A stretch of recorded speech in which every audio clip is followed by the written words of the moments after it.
आज हम जिस टॉपिक पे बात करने वाले हैं वो इंतहाई अहम टॉपिक है।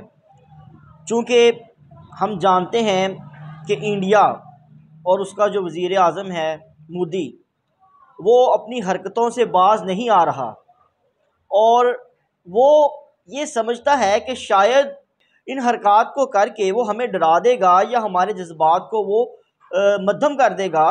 वो नहीं जानता कि हमारे जवान, हमारे नौजवान, उनकी ज़िंदगी का मकसद ही शहादत है। आप कैसे हमारे जज्बे को कम कर सकते हैं? अगर आप अपनी इन हरकतों से बाज नहीं आएंगे तो हम जब आगाज़ करेंगे तो फिर हम इख्तिताम तब ही करेंगे जब आपका नाम सफ़ा हस्ती से मिटा देंगे।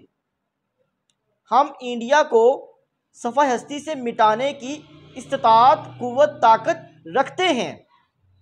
मेरा ये पैगाम हर भारतीय, हर हिंदुस्तानी, इवन मोदी सब सुन लें कि अगर वो अपनी इन हरकतों से बाज ना आया तो पूरा पाकिस्तानी मुत्तहिद है। हमारी पॉलिटिशियन, हमारी पाक अफवाज और हमारे जवान, हमारे नौजवान, हमारी यूथ सब मिल के उसका नाम सफ़ा हस्ती से मिटा देंगे। इकबाल सेज दैट शहादत है मतलूब मकसूद मोमिन, ना माले गनीमत ना किश्वर कुशाई।